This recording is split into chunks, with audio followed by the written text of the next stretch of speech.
so it is definitely about to rain. But anyways, this video today is going to be talking about pretty much everything that you need to know about just 350Zs in general and how to turn one into a drift car. Even if you know pretty much everything about 350Zs or about drift cars in general, I'd still recommend going through each section. And even if you've already purchased one of the things I mentioned, still go through the section because you might learn something new, or you might go in the comments and tell me something that I didn't know about it.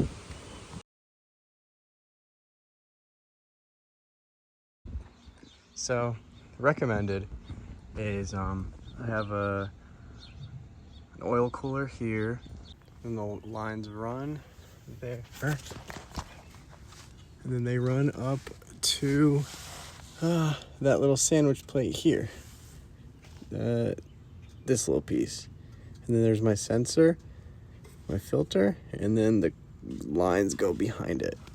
Now this is just one of those triple gauge pods. This is for so the oil cooler from Z1 has the thermostatic and non-thermostatic. I got non-thermostatic because I want my oil to constantly be pumping all the time and not necessarily worry about it opening or not opening, because it's always open. And then this top gauge is oil temp, because stock Z has the oil pressure, battery voltage, and then the one that you can kind of change, but not oil temp, and that's pretty important. And then obviously engine temp's right there. Oh boy, here it comes. It's already starting to rain. Okay, now I'm going to talk about oil temps. An oil temp gauge is really good to have. And of course, along with that, you should get an oil cooler. You're going to start up the car. And since I got non-thermostatic, it actually takes quite a while for my oil to get to running temp. At least longer than usual, which is obviously expected because it's constantly pumping the oil and cooling it. Once you see your oil get to about 150, 160, you can start driving it. Don't do any drifting yet, just get it hot, get it warm. Once you see that temp get to 180, then you know you're good to just go all out. But do not let your oil go over 225 degrees. So between 180 and 225 is the ideal range. If you see that your oil isn't getting up to temp, or it's taking really, really long, that's usually because it's a little too cold outside. What some people do is they get duct tape or just any tape and just tape it over the cooler completely. That doesn't let any air get in, and once it gets up to temp, then you can just peel that back off and you should be good to go. Another thing you're gonna have to keep in mind is that if you do get an oil cooler, that is gonna add more capacity to your car. So you're gonna wanna buy extra oil, and extra oil is good to have too, because you're gonna wanna bring that to the track anyways. So what I did was I got my cooler, I filled it up with oil, then routed the lines, then did a normal oil change on the car. So that was good enough, and it has plenty of oil. I have no issues with it.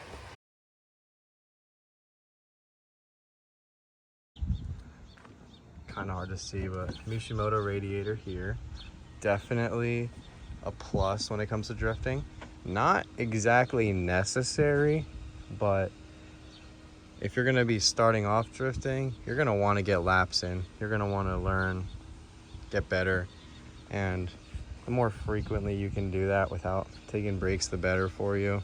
So this is going to help you get more laps in without overheating. If you do buy the Mishimoto radiator, I've had this radiator on my DE and my HR, and for both of them, there's these two kind of tabs on the bottom, and you're most likely going to need to kind of use a file to make those holes a bit bigger so it actually fits into the condenser. That's just from my personal experience, but kind of just a little bit of a warning just for you guys. So some tracks don't allow you to have coolant and antifreeze because of, the slickness if your radiator blows or something.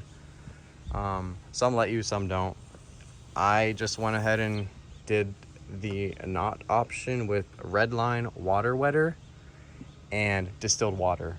So it's one bottle of the wetter and then just dump the distilled water in there to fill it up.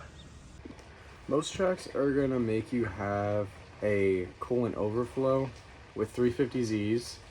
that comes stock with it, so you don't have to worry about that. With other cars, you're gonna need to add one. They're really simple. Some people just use like plastic water bottles for it. There's plenty of videos that show you what to do and how to do it. But just make sure you have extra coolant with you on the track, or extra distilled water, and make sure it's at least like, you know, minimum, maximum in that range. You'll be good.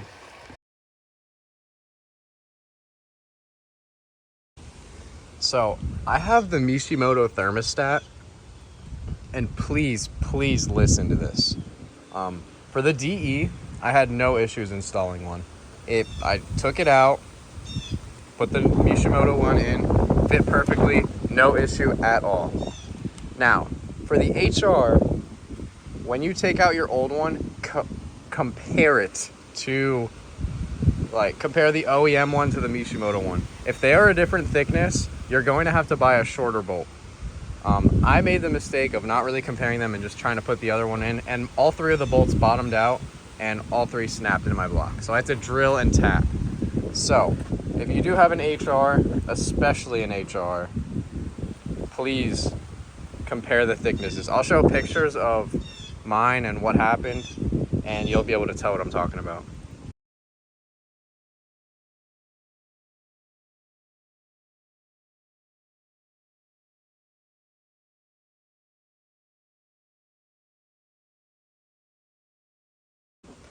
Now differentials. 350Z has two different differentials, at least that I'm aware of, unless you count the Nismo one. But there is an open diff, or there's the VLSD. So you're probably thinking, oh, well, how do I know which one I have? And the best way I found is just type in your VIN number on my350z.com. You can go to the top left or wherever it's going to be, and then you go to the tools section, and then it's, I guess, like my VIN or whatever it's called. And then if you scroll, it'll show you which differential you have. The open diff for this car is really simple. You just drop it out, open it up, you can weld it, easy, and put the diff fluid back in. The VLSD, a lot of people say that you can't weld it, but you actually can. And you just have to be a lot more careful with how you weld it. You're essentially kind of putting the shafts in a little bit. Then when you're welding it, you're gonna kind of put little tack welds in it. Then you can pull the shaft back out and finish the weld so that you're not melting anything, you're not destroying anything. But you kind of need the shafts in there to have that shape, and then tack weld. Also, you're going to want to buy a diff brace. If you've ever drifted your car in the street, or just drifted in general, and you ever kind of feel like a little bit of a bounce, your wheels are kind of hopping, you're going to want to get a diff brace. Even if that doesn't happen, you're still going to want one to reinforce it, because there's only technically that one mounting point for the diff, and everyone knows that's not good enough. Now there's another option with the differential. You could weld it, or if you want to just buy a diff that is already welded, you could do that as well. But well, it's not necessarily important, but it's something to consider, that there are different final drives, different ratios for differentials. 350Z has a decent amount. I don't know the exact number, but I know they have different ones. I personally have a 3.54 on mine. So if you do get a diff that has a different ratio, it will work, it'll be fine, but you'll see that when you're shifting, it'll feel different. Maybe you're in a gear longer, you're in a gear shorter. So that's just something to consider, and nothing to be worried about. Now onto coilovers. Currently, I don't have any coilovers on my car, but I am going to buy some, so I'm gonna talk about that right now. I'm gonna be getting the BCBR coilovers, which are like entry-level coilovers, but they still work great. Everyone talks good about them. But now, there are two different types of coilovers you can buy. You can buy true style or divorced style, or non-true. And essentially, you have a bucket and your springs on there, and then separate you have your strut. And that is a divorce setup. That's what comes stock. So you can buy the BC versions of those, and you still, get the stiffer adjustment and of course the height. True style puts the shock over the strut, and most people delete the bucket then and then add a, I guess, rear toe arm, I think it is. And that's definitely recommended if you do go true, because then you can have the rear toe adjustment, which is important. I've seen lots of videos talking about coilovers and which spring rates to get, and everybody says something different. So, me personally, I'm gonna go with 12K in the front, 10K in the rear. And here's why. A lot of people go softer in the rear, and that's usually because they have true style. There's no dispersing of pressure between spring and shock. They're all in one. So if you get 8K, you're gonna feel the 8K. Now, if you have the divorce setup, which is what I'm going, you can go a bit stiffer because you're getting that absorption dispersed between two different points. So a 12K will feel more like a 7, maybe 6 or 8K. So you can go stiffer in the rear if you go divorced.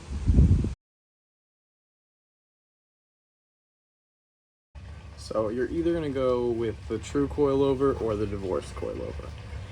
In both of those cases, it's highly recommended that you buy different arms. I am gonna buy this one, which is the Kinetics arm kit. I think it's like the upper A, like the camber upper control arm for the front, and then 2 or 3 arms for the rear. And that'll kind of help your alignment go back to normal. Since you are lowering your car, your values are going to change a bit, so you want to kind of bring them back to 0, or go with all these different alignment options with different toe, different camber, different caster and all that. So that'll make that part easier. So definitely recommended you do that. Currently I'm on stock angle, and I'm probably going to be for my first event and probably first couple events. But you could buy a GK Tech small little angle kit. It's like an angle arm or something like that. Those are cheap. That's probably the option I'm gonna go next. But you could buy like the full-on angle kits where you're replacing a lot of stuff.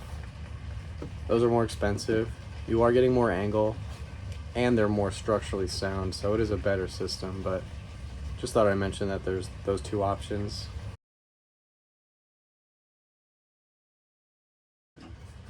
Now, the thing that everyone likes, those little ripsticks, the hydros. Those aren't required to have. They do make controlling your drifts a lot easier, especially when you start out, but they aren't a requirement. They will help you. They probably will help you progress a bit quicker, but that's not something you have to stress about buying. You can go out there, you can go drift without one. I'm personally going to buy one. Actually, I have it coming in the mail. So I'm gonna have a video on that, the entire install on that. And now with that, they come with different axle spacers, or you can choose an option. If you have your normal height for some reason and you're going with the hydro, you go with like the 8mm axle spacer, and that's typically fine. If you're going with coilovers, you want to go with like a 10mm spacer, which is what I went with. Now with the coilovers, especially BC, you can select like the extreme low option. That is when you're going to want to do like a 15mm spacer. So that is that.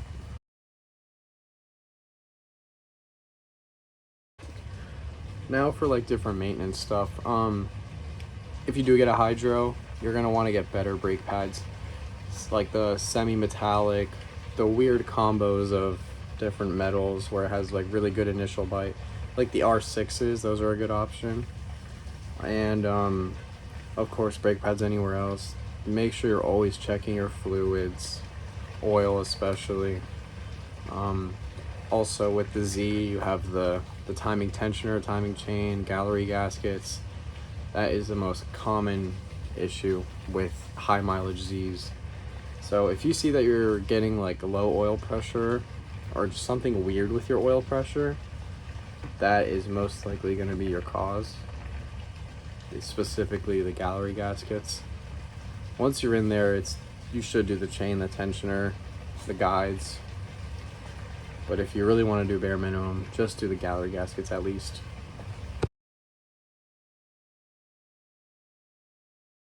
I just have this stock 8x8s in the front, 225, I think 45, 18.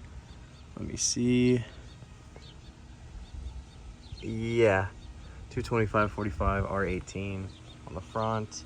Right now it's just stock arms, but that's gonna change. On the rear, I have the Koenig 8x8.5s, but the catch is that I have actually the same size tires on these as I do as those. And I think the sidewall on these are 40s instead of 45s. So I also have another set of 45s. So I'm gonna kind of experiment, and I'll let you guys know what works best, 40s or 45s. But I think I'm gonna stick with 225 so that I could just get the same size for both. And then I'll probably just do the same sidewall size for both as well. But when it comes to how do I get out, how do I go drifting, you don't need these. You could just use the stock wheels, stock tires. This is kind of just an experiment for myself. Now, tire PSI is a very relative thing. What's not relative is that higher pressure, less grip. Less pressure, more grip. But with how you want to set it up is completely up to you. And depending on your tire size as well, because that is a key factor in that too. Personally, I do 35 in the front and at least 40 in the rear.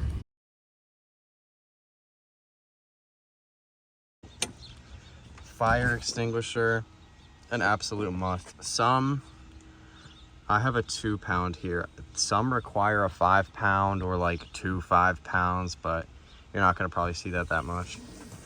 But yeah, just buy a mount or just use DIN rail. On my TikTok, I have a video showing how I made this out of DIN rail. So I will link that.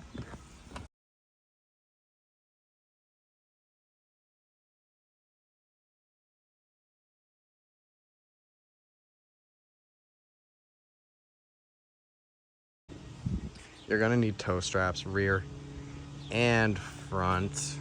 I'll show you the front as well.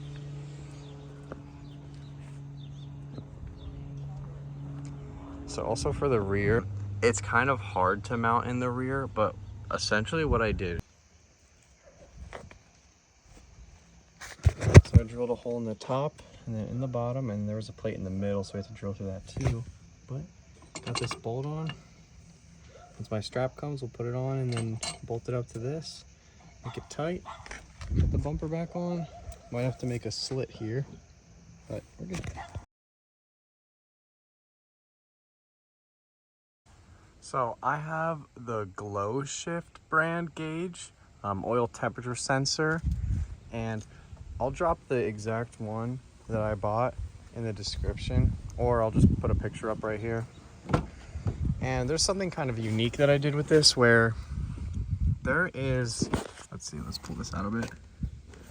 So there's 4 wires here, and it tells you where you want the wires to go, but I did it a bit differently because I didn't want to cut through fuses or tap into fuses.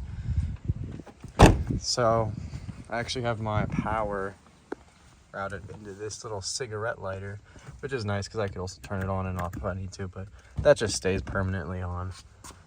But I'll find a picture of the wiring diagram and I will show you how I routed them and whatnot, because it wants you to do, this has a dimming feature on it, which I'm not using. It wants you to do a running light. So ignition power, constant power, and then headlight power. And then obviously there's ground. But I forgot to mention the green wire in that video, but at the end of me talking, I put in a schematic for how I wired it.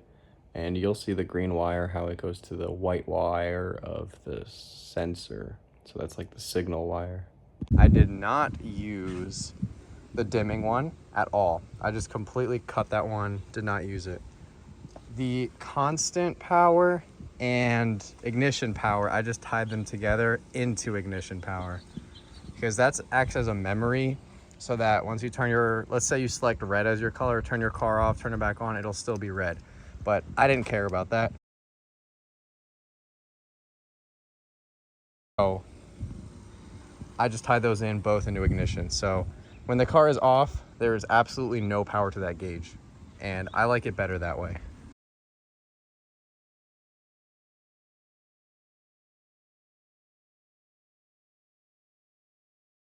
Now for like the electrical stuff, like ABS, VDC, TCS, pin 101, all of that. I'll use pictures because it's pouring out there. I am not gonna go out there and show you. But your car is either gonna have a VDC button or a TCS button. If you have a VDC button, you're gonna go into your center console, take it out. There's gonna be, you have to take out your shifter kind of plastic piece out, and then there's gonna be 2 bolts there, 2 screws. Screw those out, and then behind your seats there's going to be also 2 in the side. You can just pull that straight up. Sometimes you got to pull the handbrake a little bit and then pull it out, but you're going to see a little black box, and that's the yaw sensor. So if you're a VDC person, you're going to have to unplug that. And while you're in there, it's also smart to unplug your airbags, and of course make sure that you're unplugging your battery before you do this.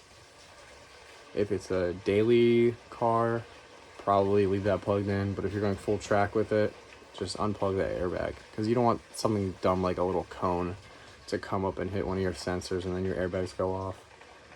So you definitely want to do that. Now if you're a TCS person, like in both of my cars actually, you don't need to take your console out for that. You do not have a yaw sensor. Now with ABS and pin 101, you're gonna go in your hood and you're gonna see the fuse box where the battery is, and open it up. You're gonna see kind of like a big fuse connected to 2 smaller fuses. Those 2 smaller fuses, you're gonna snip both of those. Some people go to their actual ABS module and there's like 2 plugs on top of each other and they unplug the top one. It seems like both work, but I went the snipping route, so I'm gonna do that. So that's that taken care of. Then you're gonna go under your passenger side, under the dash, and unplug the ECU. It's kind of like a little latch, and then it drops down, and there's a wire there, and it's pin 101. You're gonna wanna cut that. That's gonna let you do like standing burnouts or left foot braking while drifting. And if you do all of these things, you're gonna be it's a full drift car. It'll work perfectly.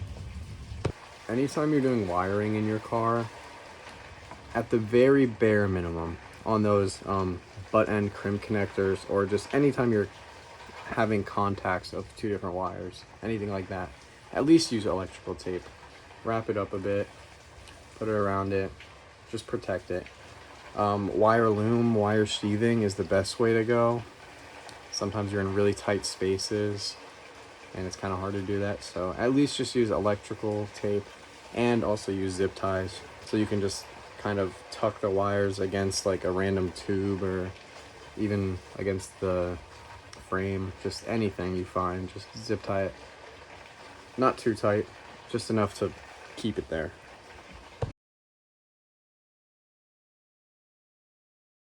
Tracks are also going to require you to wear a helmet. Every single track is probably going to require it. So you're going to go on their website, look at their rules, and it shows you like their ratings of what type of helmet you need, and just, yeah, that's pretty much it. Just see if it's within the requirements and you'll be good to go. I mean, I just have these random headlights, the tail lights as well. But yeah, I mean, it's pretty much just a stock car. These are just cold air intakes. I mean, it was on my other Z, so I just swapped them because these had the stock boxes. Not really much of a upgrade, but they look cooler, so I'd rather just have the stock ones on my daily Z. Quick release, you don't need that. I just wanted it because it was fun.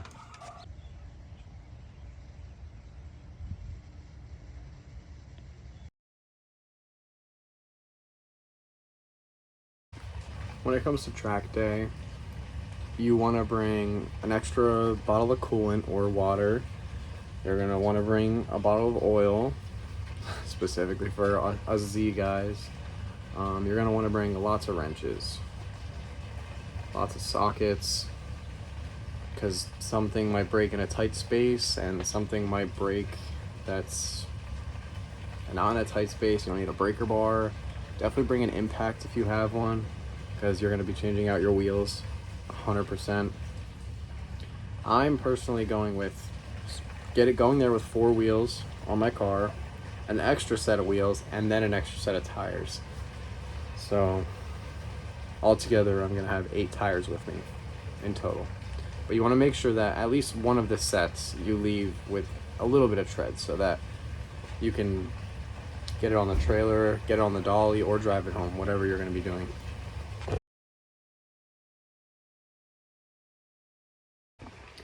Now, what you're really probably wondering is, how much does all this cost? What can I cheap out on? What can I go expensive on? And there's a lot of stuff that you could cheap out on. And there's other stuff where it's kind of better to go more expensive, like with coilovers, for example. A lot of people use the lower end coilovers, and it almost seems like it's 50-50. Some people say it's worked no problem and they've been fine, and then other people say it's snapped completely for them, so that's up to you. But I do recommend using Rock Auto. That is like the best secret ever.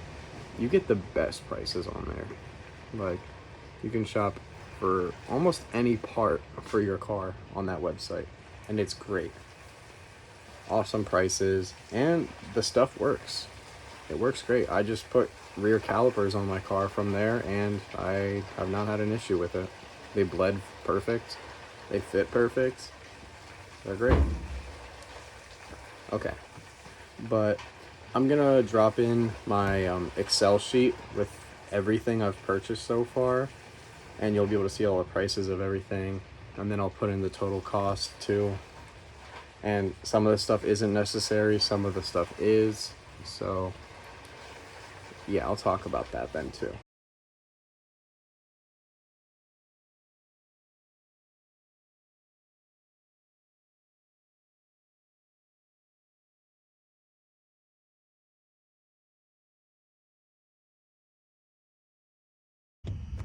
Here's the for sure buy. Here is the not really don't buy, but it'll be don't buy mixed with if you want to buy. So that's this.